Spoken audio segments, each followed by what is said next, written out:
our time of announcements and prayer. Does anyone have any announcements? If there's no objections, we'll skip conference today. I don't think we got nothing to bring up anyway. But if you want to see the treasure report, it's on the table back in today. Are we gonna make it up here? No, we'll just do it next month on the 19th. Okay. We ain't got nothing to bring up, do we? Anything on the fence? Do you got? I've got a call tomorrow. I've just been with school, I haven't been able to Okay. call. But I'm off now for 2 weeks, so I'll get a call tomorrow. Okay. You all 2 weeks, you come put it up there. Because all 2 weeks, we all you finish, you come put it up. Say that 2,000. Yes, ma'am. Today has been called the National Day of Prayer. And of course, we know why. Tonight, we're having a special service at 5 o'clock. For those of you that, don't normally come on Sunday night, we urge you to come. This is gonna be a special 5 o'clock service where we are just going to have a prayer circle and we're just gonna lift up this nation, lift up the ones that are sick, lift up the ones that are afraid. This is a nation that you could really come together over this, and we need to pray that it does, and we need to drive out fear. And the best way to drive out fear is, by lifting God up in this and showing that, that He's the creator, He's the sustainer. And so at 5 o'clock this afternoon, and just spread the word to anybody that would like to come at 5 o'clock. It's just going to be, this is the National Day of Prayer, so this is going to be something we're going to do this afternoon. We're not going to have a regular service. And don't freak out, you ain't got to hold a person's hand next to you. And you don't have to openly pray if you don't want to. You can just come and be a prayer warrior and support, pray silently. But, this is something that I told Marty that I just felt led that we need to do. And I obliged. There is the amendment to the VBS slide that's been shown. I think I may have mentioned last week that in my calendar that it was the week after Father's Day. But VBS is the 15th through the 19th. So it's the week before Father's Day. And we're working on t-shirts, so hopefully we'll have something to bring next Sunday as far as t-shirts. June 15th through the 19th. We'll get the slide fixed next week. Any more It announcements? was between that week that we chose and then the last week, and I think even last week, Melinda, I didn't have my calendar in front of me. Melinda said something about the week after Father's Day, and I think I told her, I think that's it, but it's the week before Father's Day. No, it was me. I did. I thought it was the week. Yeah, we normally do the Yeah. Monday after Father's Yeah. Day, but we upped it because Abilene has been so gracious. For the past 2 years, we have borrowed decorations from Abilene. The first year I approached her. The second year she come to me. And then this year, actually in January or October or January, she came to me and said, we've set our date. If you want to schedule yours around us, we would love for you to borrow some of our decorations. So they have been, gracious enough that they have kept remembering us each year. So we chose to do the week after them. They're the 8th through the 13th. So we chose the next week. Any more announcements? I do want to thank everybody we had 2 meals that we had to, prepare for families of lost ones. And I just want to thank everybody for coming through and helping out the way that they did. I really appreciate it. Okay. Still some dishes in the kitchen too. Yeah. Any more for announcements? Right, if you're looking at our bulletin, you see our prayer list. Does anyone need to be added? I need to add the family of Destiny Long. That is Will Long's daughter. That is Faith Thornton's granddaughter. She passed away either Thursday night or Friday. They're not real sure, but they believe it was a drug overdose. So please be with her. She worked for McDonald's. 21 years old. That's the fight me and Becky know. That's her Yes. granddaughter. Yes, and it was on the day that Kyle also died. Oh my goodness. So Sandra is not here today, but y'all be in prayer for her too. So, just please be with them, as they prepare. Yes, sir. My mom, she made it back to Texas safely. She said she enjoyed her visit with y'all. with us while she was here visiting. Please do keep her in your prayers.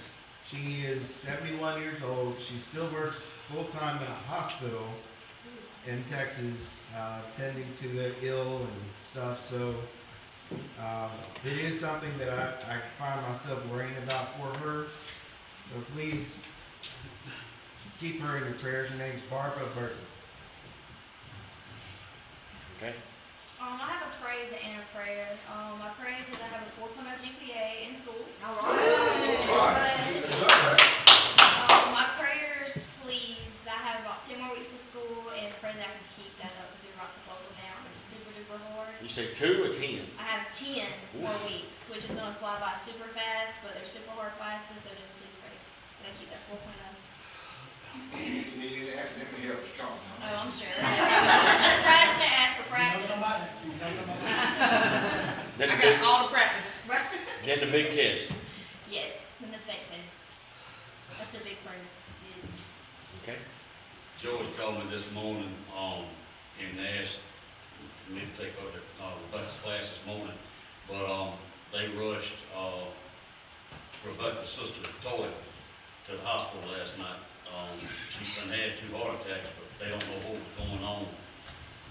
He said they still don't understand, don't know anything about what's going on. They're trying to keep Dee from going to the hospital because they've gotten news that there's two in McCormick County and some in, they don't know how many in Greenwood that has got coronavirus. So, just trying to keep Dee situated and everything and away from all that stuff and all with her issues and stuff and all. So, just put Toy on the prayer list. I would like for us to please, she's already on the prayer list, I think, Grace Wright. Mama and Papa are actually both there. Mama fell yesterday morning. She, woke up at 9:30 and knew she had to go to the bathroom and she couldn't walk. So she just got up to go to the bathroom and just took off. So, she had never walked since Thanksgiving, but she forgot that she couldn't walk. So, I think the family is beginning to recognize that there's some maybe early stages of dementia or something going on there that, she's not remembering this stuff. So, and please pray for Papa. He's getting beat up at night. Mama has night terrors or something, and she's gonna start frailing, and so he's getting beat up in the middle of the night. It's pitiful. You get on the couch. He goes and gets on the couch. Yep. We've got to remodel the house in about another 6 weeks. Her in that wheelchair, she's tearing up door frames and so. Anybody else? I put Mark Hill on the prayer list, and I don't know how many people know it, but I've talked to him, and Scott has also talked to him. He was working with the census in North Carolina, and they had like a fire pit out there, at the hotel he was staying at, and he got a little bit too close to it, and he had on a synthetic jacket, and the jacket combusted, and it burned through the layers of skin, and this is third-hand knowledge now, but I hadn't heard anybody dispute it. But there were people, women there that opened the doors that go into the pool area, and he went and jumped in the pool, but it's bad. His back is bad. And it's like from his shoulder blades down to where your belt would be. So he came home and he went to bed that night, then drove home the next day because he wasn't feeling any pain, which tells you that it's pretty bad. And so he gets home and he won't go to the doctor. So, and y'all know I love my essential oils, but they decided to put lavender on it, which is what you do for a small burn, not a third-degree burn on your back. And it just wasn't working, and so, long story short, Dr. Williams saw the picture of his back and said he's got to get somewhere now because it looked like infection was setting in, and he said, no, I'm fine. He said, I don't feel anything. Well, again, when you got that kind of burn and you don't feel anything, that should be your #1 clue. You need to go somewhere. So he his back straight or whatever last week, and they did grafts, and then he's back at home now, but I think it's just gonna be a long process, but he told me, he told Scott, he said, oh, I'll be fine in a day or two, but I don't think he's gonna be fine in a day or two. So just, He's not taking it as serious as what it is. No. Maybe a year or two, not a day or two. right, but you know Coach Hill, you play for him, so, but anyway, I don't know if you need to be more in prayer for him or Faith, but anyway, that's what's going on with him. How big a spot is his whole back, or is it just a spot, or? Oh, no, it's from like literally right at his shoulder blades down, because it melted on him. And I'm sure it's like on the coaching jackets, because he wears them all the time. Okay. Need to be in prayer for, Britain and all of those that were going on the Kenya trip. It has been postponed. Not canceled, but postponed since they were supposed to leave on the 2nd of April. So, I know all of them, all the girls that were going have been putting on Facebook, you know, we do appreciate how much, you know, they've helped, people have helped in the community to send these girls to Kenya. And so they're looking at maybe sometime in June or something like that. Need to remember Charles Chastain, his son drove up in the yard Friday afternoon and found him unresponsive in the truck. They did CPR on him, called 911, and he was still in the hospital. They're still running tests. They still don't know anything, what happened. So we just need to remember him. Is he responsive, or he's? Yeah, they finally got him to come back around, and Miss Andy said that she talked to him yesterday and said that he sounded pretty good, but he said he still don't hardly remember anything. So. Okay. Yes, sir. Everybody knows Mr. Charles Ware, he don't like to put his stuff out there, but we actually went to, and ate breakfast with him the other morning. Billy Joe, he didn't tell about his, situation he had. They did, some type of heart valve procedure on him this week. And he kept that hush hush there when they had brotherhood over there, but I don't know if he's back at home yet or not. He got out at Hardy, so everybody knows that. Okay. Anybody else? If not, Scott, will you lift these up for us? Lord, we're so thankful we can be in your house today, Lord, and I know that people all across the nation are scared of the coronavirus, Lord, and we know everything is in your hands, Lord, and you can heal and do whatever needs to be done in this situation. And for the people that are on our prayer list, Lord, we know that you know every hair on their head, and I'm sure will to heal them, Lord. We're forever grateful. Lord, just continue to guide this church into the future and allow us to be a lighthouse in this community, Lord, so we can bring the lost in so they can be saved and be with you one day, Lord. We're just forever grateful for everything you do for us here at Loco Baptist Church. In Jesus' name I pray. Amen. Page 522, please all stand.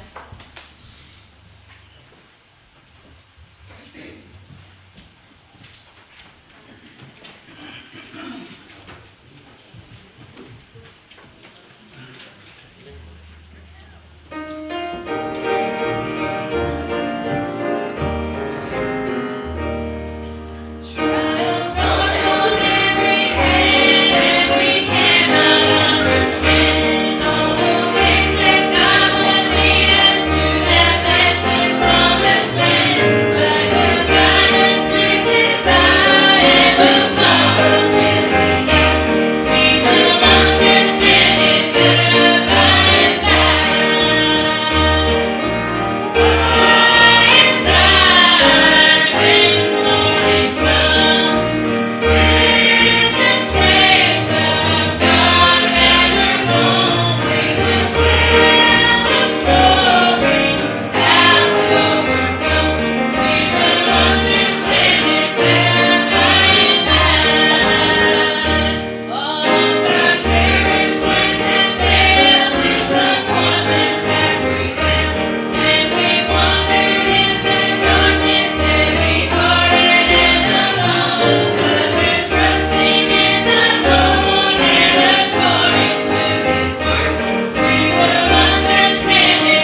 opportunity to be in your house, Lord, to worship and praise you, Lord. Lord, again, we lift up the ones on our prayer list and ask that your will be done, Lord. Lord, be with Brother Marty as he delivers the message you have us here this morning, Lord. And I just pray if there's one here today that does not know you as their Lord and Savior, today be that day of salvation. Lord, just take this offering and use it to your will. In the name of Jesus, I pray. Amen.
So, question.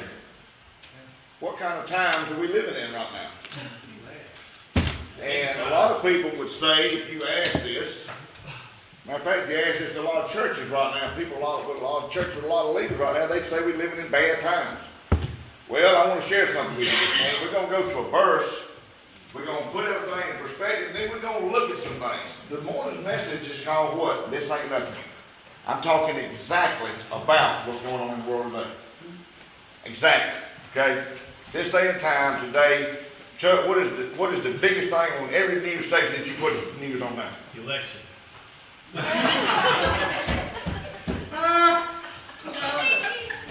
Next biggest thing, Chuck. Coronavirus. Very good, Chuck. Very good. Very good.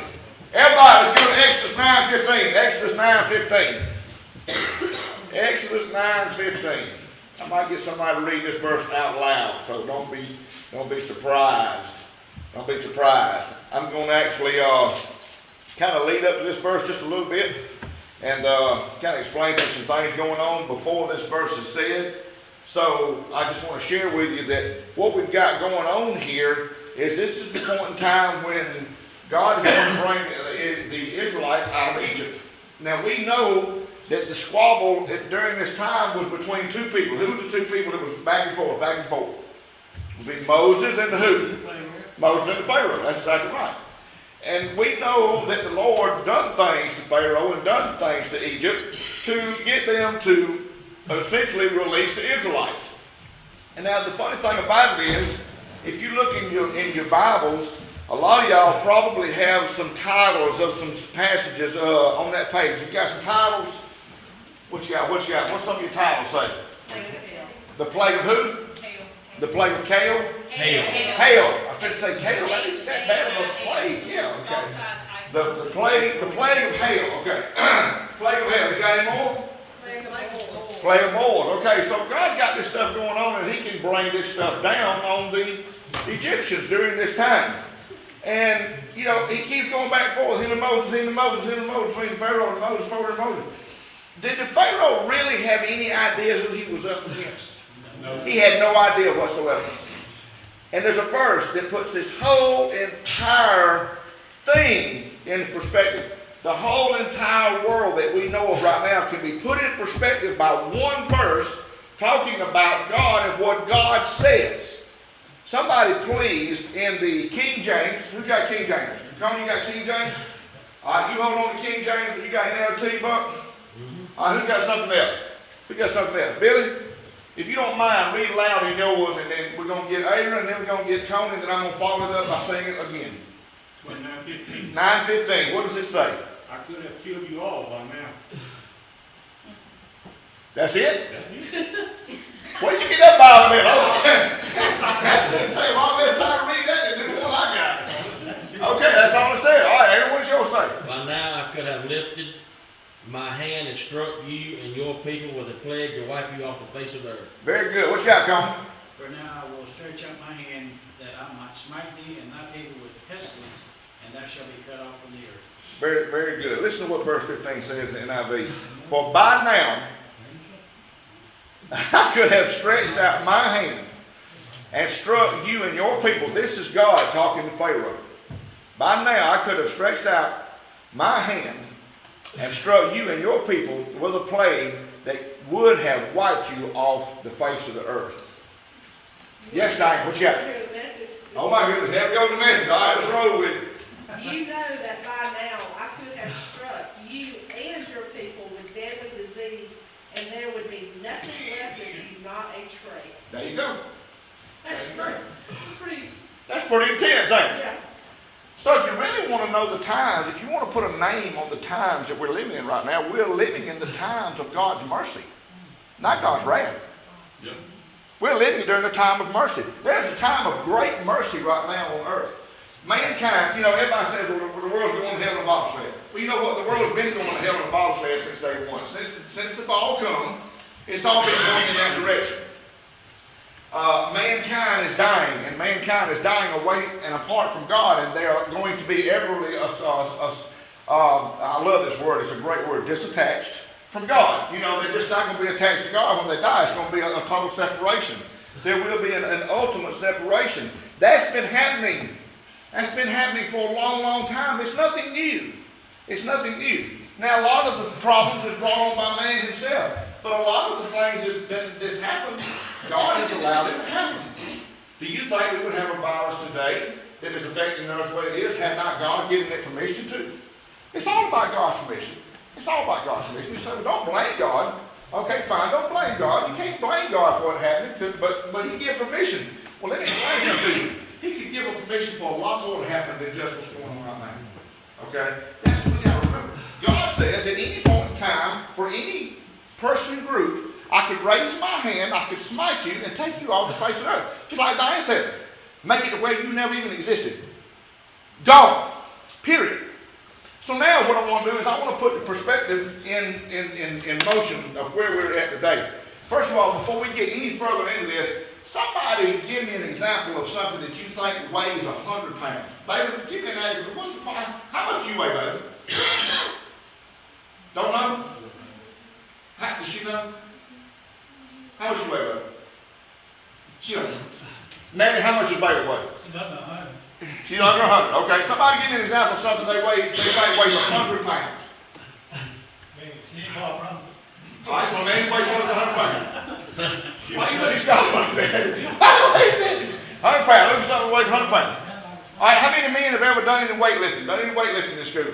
Done any weightlifting period? So we've got some folks who done some weightlifting. 2 of your big plates is how much a piece? 45. 45. That's 90 pounds. Those big plates are a little bit handling just by itself, okay? And with the amount of them that I used to put on the bar, when the bar would do like this, you know.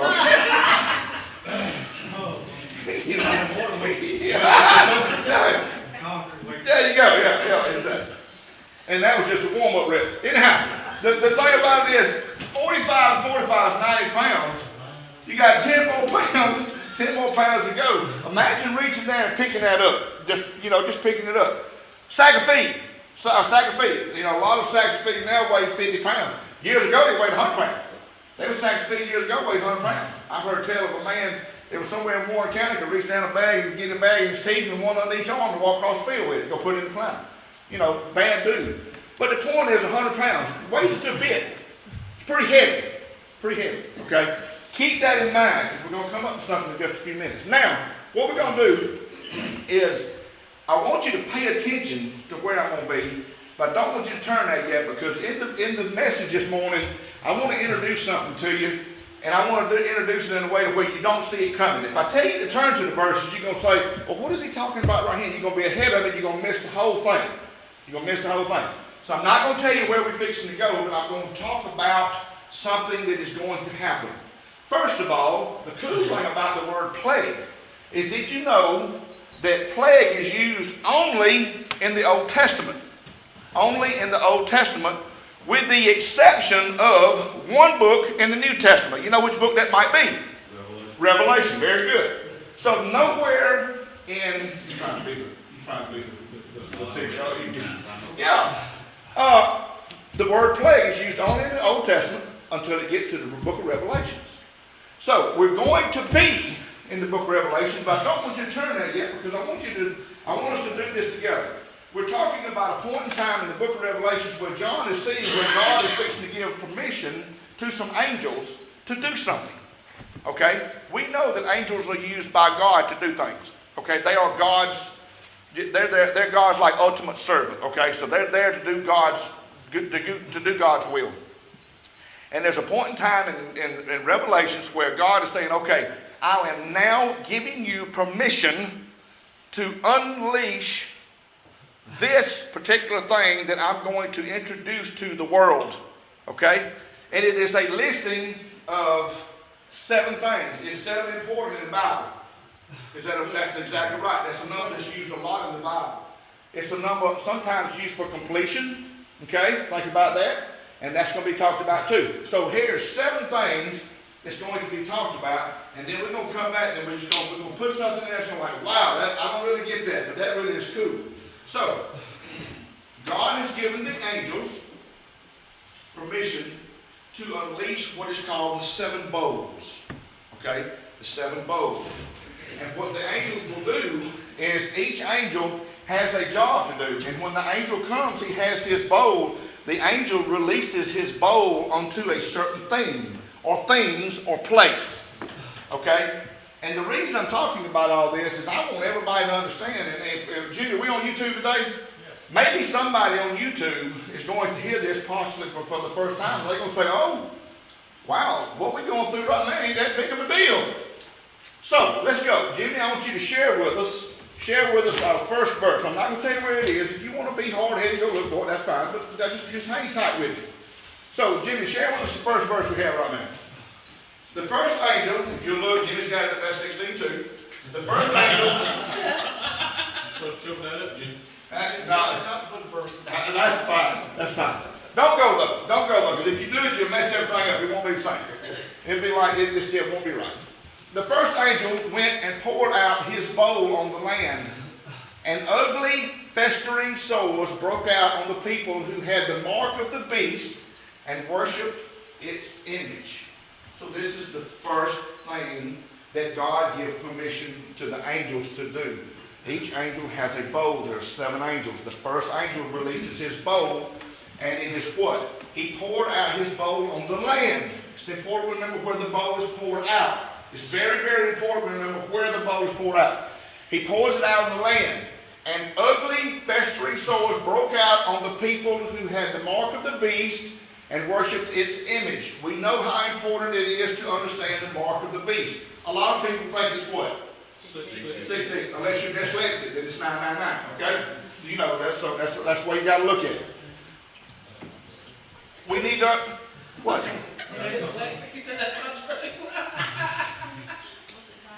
Scott, what did I just ask y'all to do? Work with me.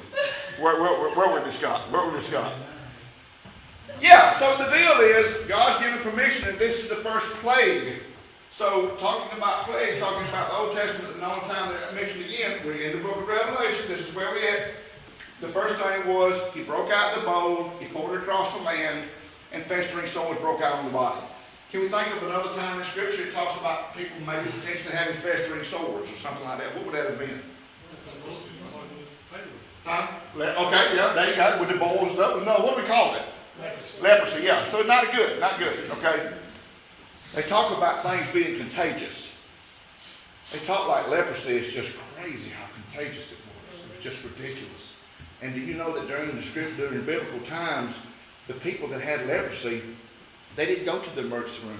They didn't get a chance to go see the doctor. You know why? You know what happened to them? They were exiled. They were sent out to caves, and the people with leprosy lived with the people of leprosy. Did it go away? No, it didn't. Unless you were healed by God, it didn't go away.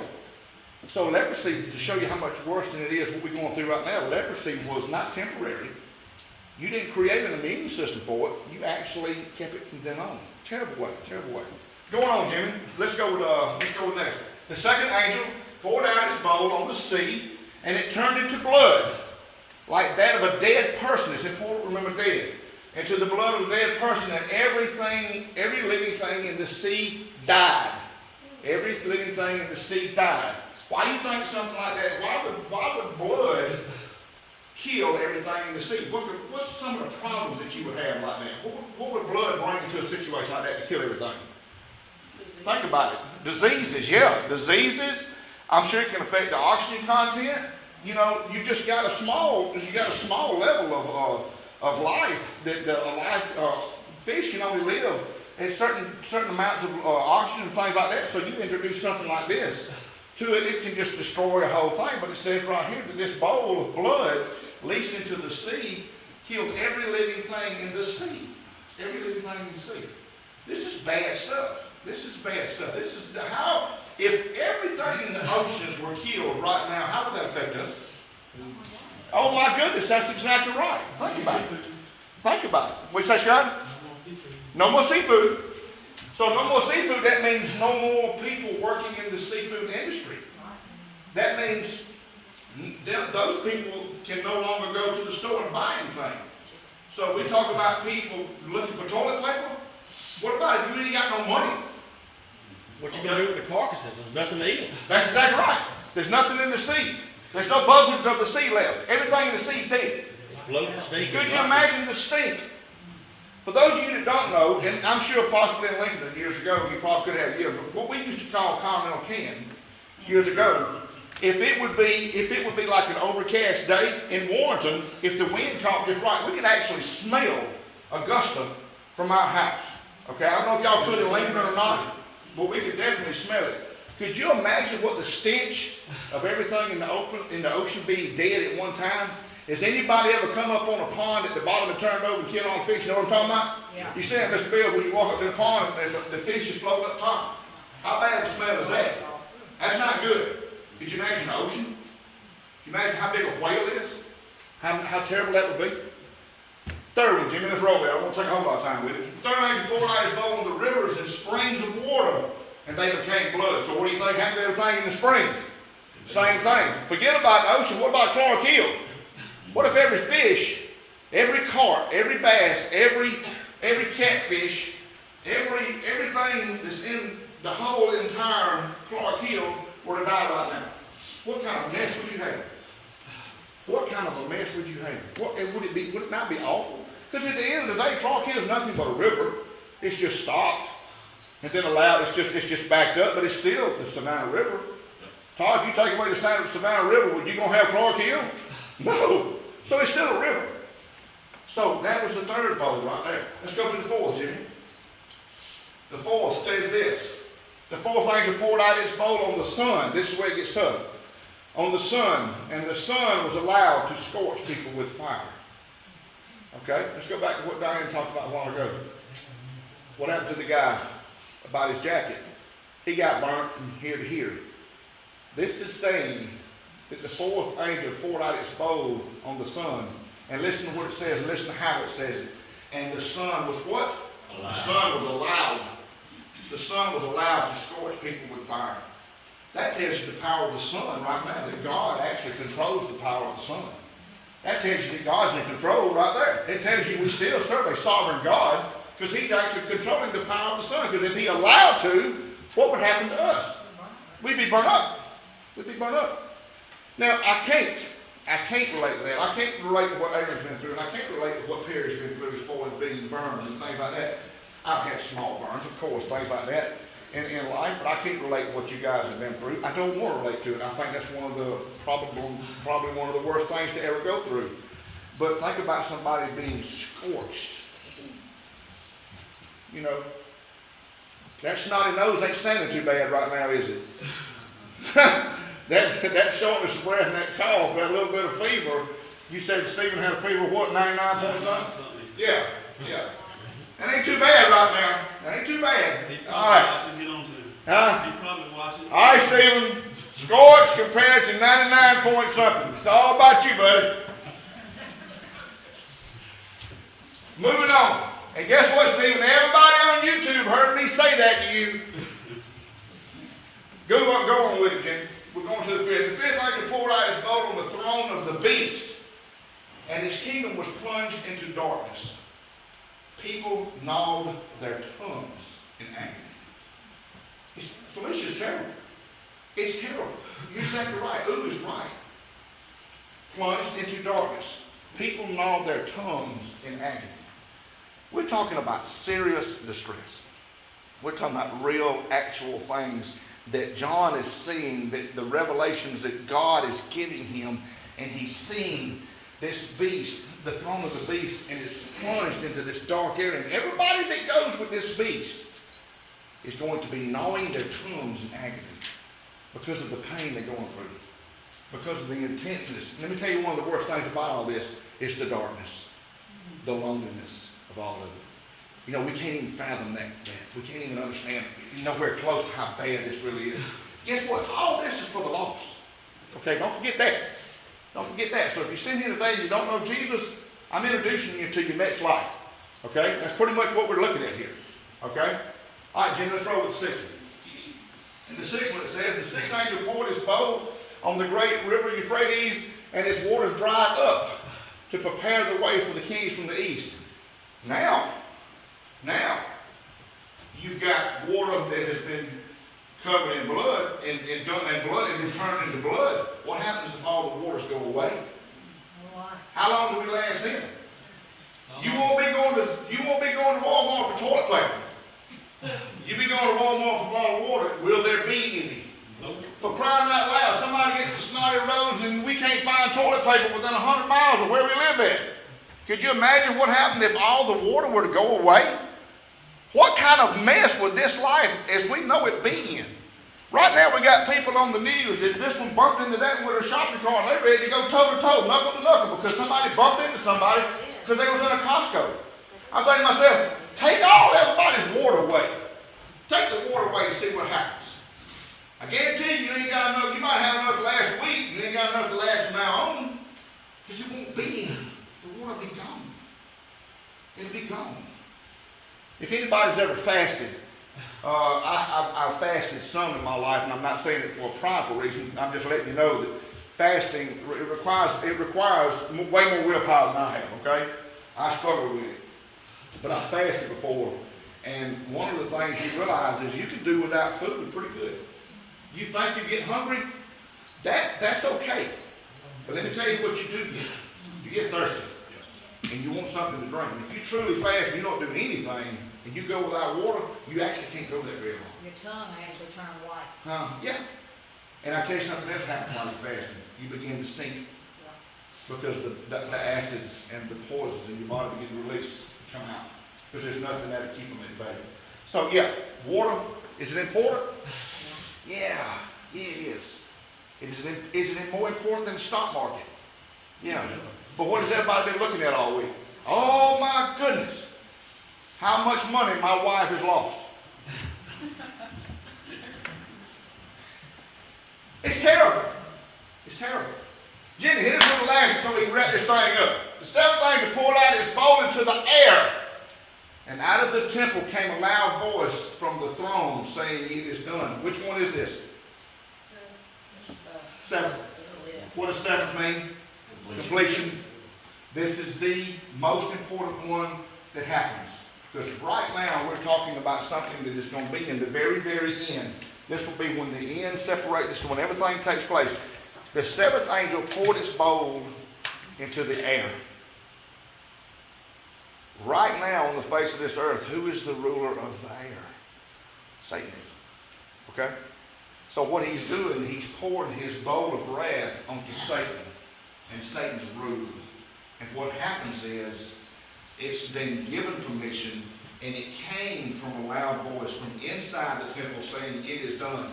When the seventh angel pours out his bowl into the air, that's when the demise of Satan takes place. That's when Satan is defeated. That's when everything is done. His rule, his reign over the air is done away with. And then after that, where does the voice come from? Is it important we know where the voice comes from? Out of the temple. Now, we ain't talking about Marty standing in the pulpit of Loco Baptist Church. Okay, we're not talking about that. We're talking about the voice coming from the temple. Voice from the throne saying it is done. At that point, it's finished. But the cool thing about all this is it is amazing how God writes his word to us, because in the middle of all this, there is still a hope of salvation for those of you that don't know Christ. It's in here. And that's the reason I didn't want to share the whole thing with you. So now everybody go to the book of Revelation and go to chapter 16. Felicia, I'm going to get you to read a verse for me, please, ma'am.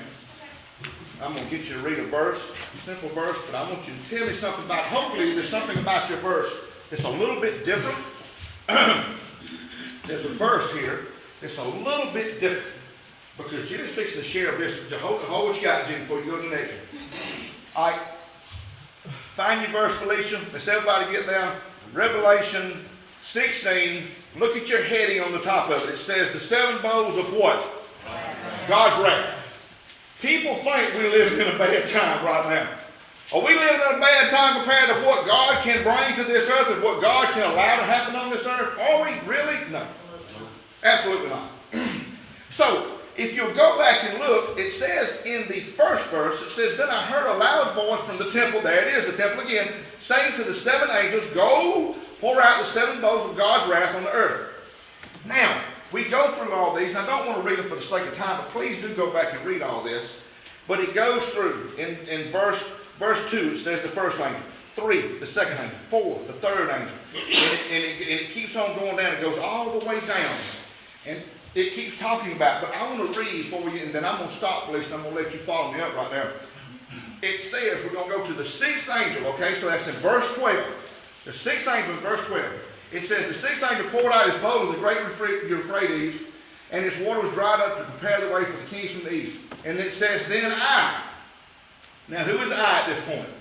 This is John at this point, okay? Then I saw 3 impure spirits that looked like frogs. They came out of the mouth of the dragon, out of the mouth of the beast, and out of the mouth of the false prophet. They are demonic spirits that perform signs, and they go out to the kings of the whole world to gather them for battle on the great day of God Almighty. Stop right there. Now, stop right there. Felicia, you're going to read a verse for us. In your Bible that you happen to have, you got on your phone, is there anything different about the verse you got compared to the rest of them? Is there anything different with the color? Or is it the same? It's red, which tells you what? Jesus said it. So what does Jesus say right here in the middle of all this? Look, I came like a thief. Blessed is the one who stays awake and remains clothed, so as not to go naked and be shamefully exposed. Cool. In the middle of the reading and seeing of all these bowls, in the middle of all of this, Jesus has done throw a verse in the middle of it. And in that verse, he tells us, just like Felicia just said, look, I come like a thief. I found out, me and Becky found out day before yesterday, that they started again in Warrenton. The thievery, the things happening.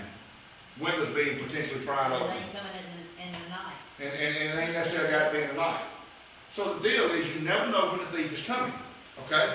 Jesus is comparing himself to a thief, not in the way that thief is bad, but nobody knows when the thief is going to come.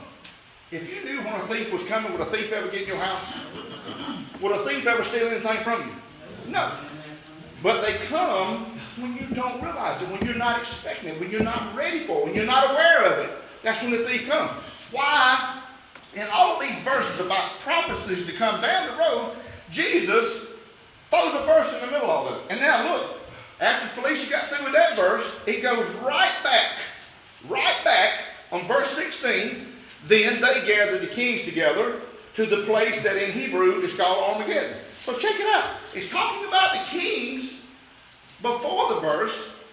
Jesus comes in and says the verse, and he goes right back to talking about the kings. Is it not weird that Jesus just throws this verse in there?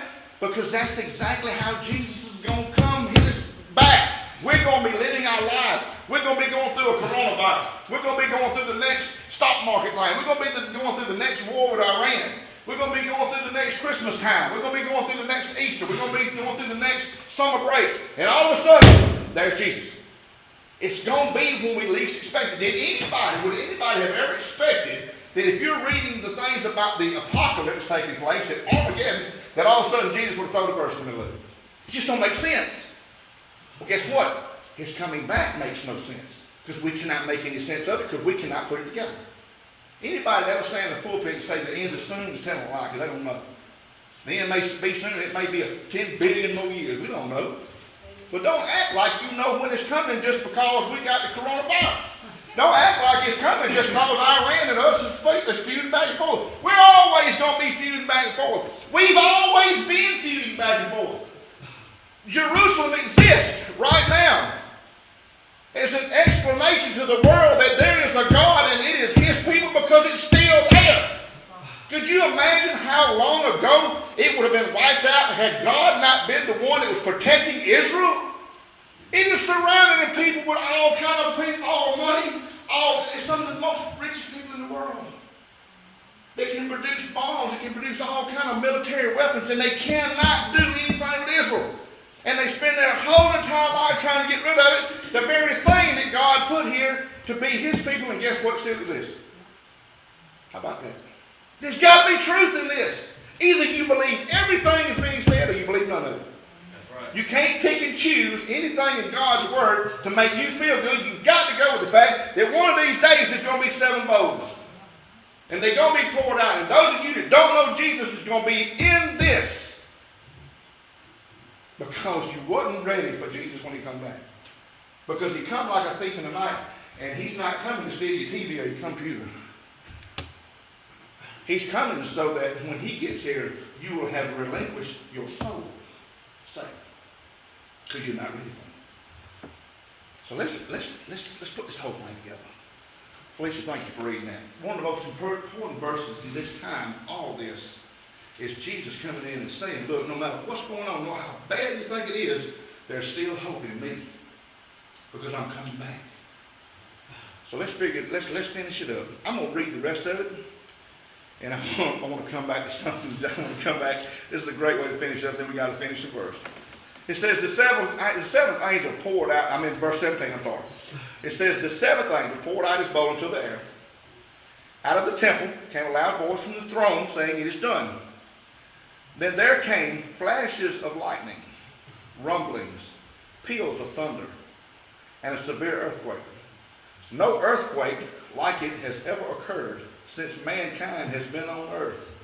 So tremendous was the quake. The great city split into 3 parts, and the cities of the nations collapsed. God remembered Babylon the Great and gave her the cup filled with the wine of the fury of His wrath. Every island fled away, and the mountains could not be found. From the sky, huge hailstones, each weighing about 100 pounds, fell on the people, and they cursed God on account of the plague of hail, because the plague was so terrible. Okay? Got some bad stuff going on. We got 100-pound hailstones falling. I'm just going to get in the house. How long do you think you're going to last? 100-pound hailstones? 100-pound hailstones. So you take 2 of those plates that we used to work out with and put another 10 pound on top of it. And I don't know what I ain't really intelligent when it comes to knowing speeds and velocities and all that, but there's a given velocity for how fast something can fall. It's like 180 to 200 and something miles an hour. So just figure, it's going to come fast. Just figure a guy gets hit by a baseball in professional baseball. He just got stung with a baseball this big around, it weighs a few ounces. It run 100 miles an hour. Can you imagine 100 pounds hitting you at 180 miles an hour? You're done. That snotty nose don't sound so bad now, does it? It don't. It don't. You know what? I think I can walk out in the yard today and I can say, you know what? Bring the coronavirus on. You know why? Because I ain't got to worry about this 100-pound hailstone. I won't be here. And that's what I wanted to share with everybody today, is everybody, and I'm not saying everybody, first of all, I'm very proud of the people that are here today. I'm also very proud of the people that I saw on the text messaging the other day back and forth amongst us. It seems like we're more interested in pollen than we are coronavirus. Amen. Yeah, I got a lot of amens on that. I got an amen out of Scott Decker on that. That's good stuff. I like that. But it's true. Them folks up north, and I don't mean anything about them because where they live, they don't know what it's like to live in Georgia during the pollen season. They don't want the coronavirus come this time. They'd love to have it because it only lasts a few days. Now, don't get me wrong. I'm not taking anything away from it. There's people that are going to lose loved ones, okay? There's going to be people that lose loved ones. And let's put this thing in perspective. Thousands of people died during the swine flu. Okay, I just want to share that with you. Over 1,000 people in the United States died of swine flu. Okay? We know that there have been countless people that have died in the United States because of measles. Okay? But let me share something else with you. We don't freak out when we get on the highway, but yet every year how many people die in auto accidents? That's right. Think about that. We don't shut the highways down because somebody might get killed on one of them. I mean, but that's the way we're acting. That's the way the world's acting. So I'm proud of you guys for being here today because it shows me that you may know that there's something in your life a lot more important than running from the coronavirus. And I appreciate you being here. It could have very, very easily been me and Becky show up for church this morning and it'd be me and Becky in church. But as God is my witness, I was coming to this church and we was going to have church today. So I'm thankful for everybody that's here. It means a lot to me. It means you got your priorities in order, at least for this day anyhow. You know, we all have our bad days. But let me share this with you. If we want to really put life in perspective, yes, the coronavirus can be a terrible thing. Yes, it's going to people lose loved ones. But at the end of the day, if you know Jesus, none of it matters. But if you don't know Jesus, none of it matters. How about that? Neither one of them. Yes, ask, please. Actually, it's back in Revelations. It said on verse 19, it says the great city split into 3 parts. What's the great city? Felicia, it's a wonderful question. It's talking, huh?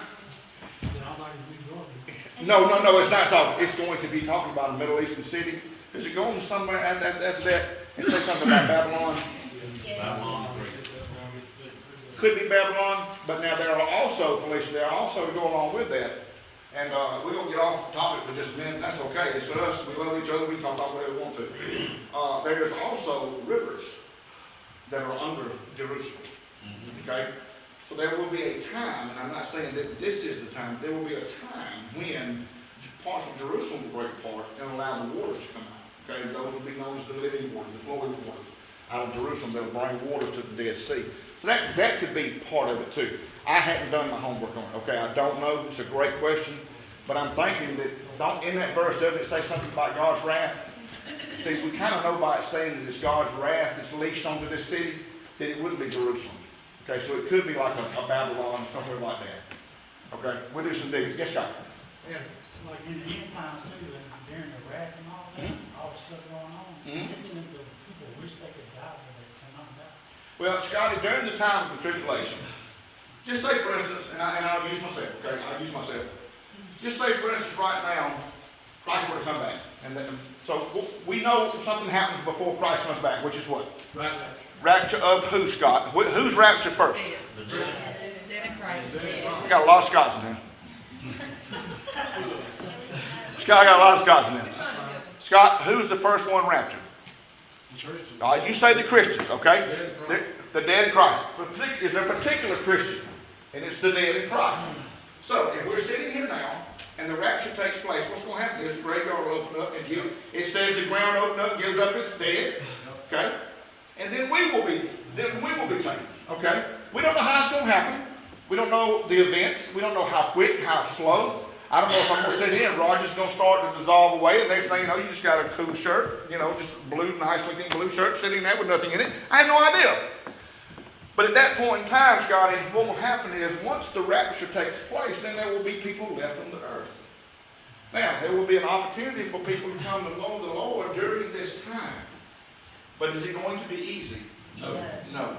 It will be very, very hard. I'm just talking about like all the fire and Even if it is. In my personal opinion, without doing a lot of study on it, I just don't think that you can come to know Christ and commit suicide during the 7 years of tribulation, okay? I think that there will be a time to where you are going to have to serve your time, okay? Now, what I mean by that is, we know that the tribulation is going to be in 2 parts, do we not? Yeah. We're going to have a first part and a second part.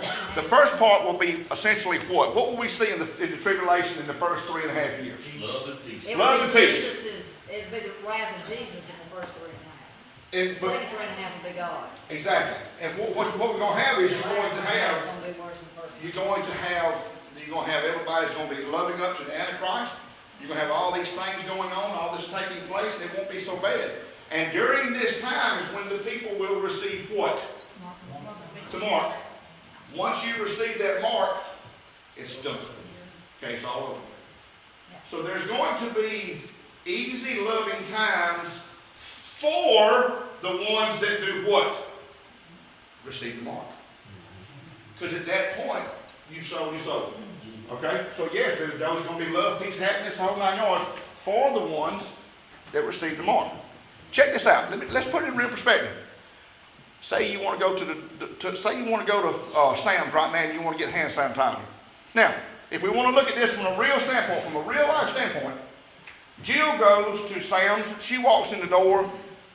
She goes up. She says, "I want to buy some hand sanitizer." They look at her forehead and they say, "No, you're not allowed to have it." Billy goes right behind her, gets in line. He says, "I want some hand sanitizer." They look at Billy's forehead and they see the mark. They say, "Okay, Mr. Paradise, here's your hand sanitizer." It sounds silly, okay? But it's actually what's going to happen. And I know I can use Billy for that example because he don't mind. But the point is, it sounds so ridiculous, but look at what is going on in the earth, on the world today. Let's put it in perspective. This is just something that will be passing through, will be passing by. You got 7 years. So it's going to be 7 years, Jill, standing in line of people saying, "No, you can't have it because you don't have a mark." Now, Billy's going to be rocking and rolling. He's going to be living it up. He's going to have a brand new backhoe. He's going to have a new 4-wheel drive auto coming in. He's going to have the whole 9 yards. He's going to be, not only is he going to be taking care of the man, he's going to have a mansion on top of it. But what's going to happen after the 7 years? There you go. That starts the 1,000-year reign of Christ. After the 1,000-year reign of Christ, that's when the big separation takes place. So, Scotty, my personal opinion is, for those of us that are left behind, if I'm left behind, I've got a long 7 years ahead of me. Okay? That's why it's a lot better to get your heart in place before those 7 years start. Okay? I'm talking about like the ones that are trying to run from the wrath. There will be no such thing. No. There will be no such thing. That's why they say to run, try to run to the hills and hide if you can. There won't be any such thing. It won't. It won't. You will not be able to run from the wrath of God. You won't be able to do it. And you won't be able to kill yourself. You won't be. I don't think suicide will be a such thing during this time, because you're going to be appointed that time, and if you stick it out and you hold firm to Christ that whole entire time, it's going to be hard, but you'll come to know Him in the end. But it don't mean you say, "Okay, I accepted Jesus yesterday. Let me get out of this misery and do that." No, that don't work. You know why? Because if God made it where that would work, everybody would want to be doing it. Yeah. And where would their hearts really be? Would they be wanting to go to God, or would they want to be just getting out of the tribulation? That's exactly right. That's all they want to do is get out of the tribulation. Don't think God's going to allow it. The point is, Christ will come back right now as your heart. I think if you personally accept Christ during that time, your heart's going to be like ours should be now. If somebody else is there with you, you want them to understand about Christ. You want them to accept. Sure. My point is this. Witnessing like crazy. We know that there's going to be wrath from God to come to this earth. What's going on right now is nothing but an example and just a tip of the iceberg to what reality is really going to be. And I just want to know right now, are you prepared? Is everybody's heart in here prepared? Not for tomorrow. Not for tomorrow. Unless Jesus comes back today. That's the point, because you don't know. So you got to face an answer to a question. Do you want to give your life to Christ? And if so, I would do it today. Or do you want to take a chance on Christ coming back and you living out the tribulation? Or do you want to die in a car wreck because nobody has taken away our cars on the way home and not have a chance? Think about it. Think about it. Thank y'all for the questions. Thank you for reading that. And again, I appreciate y'all being here today. We're gonna have just a short invitation for anybody that might want to come and pray or anything. I do want to make sure that we invite everybody to come back tonight. It's not gonna be anything fancy. We're just gonna stand around. We're gonna talk about it for a few minutes. If anybody's got anything they want to share, we're gonna share. We're gonna pray amongst ourselves. Like I say, you ain't got to come in and hold anybody's hand. I'm cool with that. There ain't no problem. Our hands ain't got to be held together for the God to hear our prayer. Okay? Okay? So we're gonna have a short invitation, and we're gonna call it a day. Thank y'all. Lord, as we come to you now, thank you for this time. Father, I just thank you for the opportunity to come with these people whom you love, with these people whom you give your life for and sacrificed your son for. That they should know, Lord, that what this country is going through right now is nothing. Nothing. What this world is going through is nothing compared to what will happen. Not going to happen sometime soon. We don't know the time, but what will happen to the ones that die without you in their home. Father, this message is not a message to scare anyone.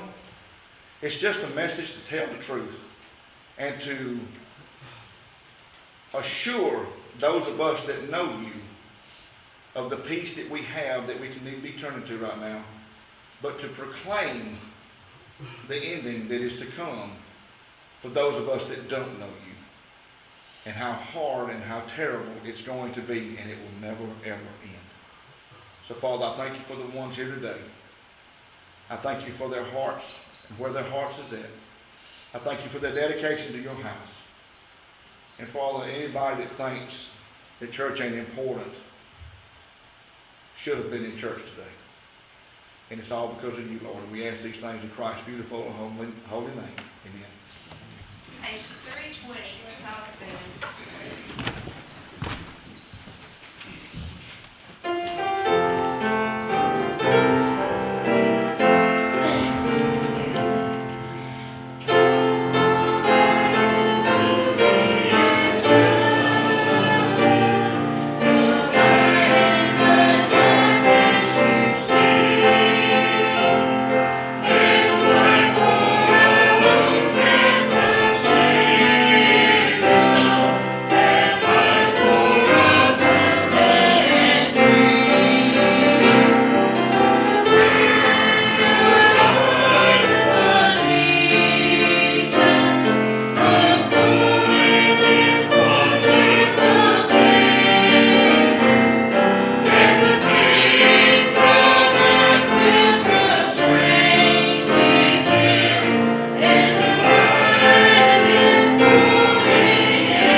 Thank y'all again. I appreciate you being here. I want you to come back tonight. Share something about the way you feel about all this. Not share it in a way to where we hear politically, but let's share some things amongst ourselves spiritually about where we're at, how we're dealing with it, and how it's affecting us. Okay? Let's have a good day, and let's act like we got some sense about this. Because we got another verse that we're going to share tonight before we get ready to pray. Here, if you don't mind, please tell us the word prayer. Praise the Lord, we thank you for the day. Thank you for the opportunity to be in your house to hear this word this morning, Lord. And we do lift up the problems that's going on in our world today, Lord, that you will guide us through it. All we have to do is keep our minds and hearts set on what you have in store for us, Lord. We just ask that you be with us and guide us. Ask God in the holy precious name. Amen.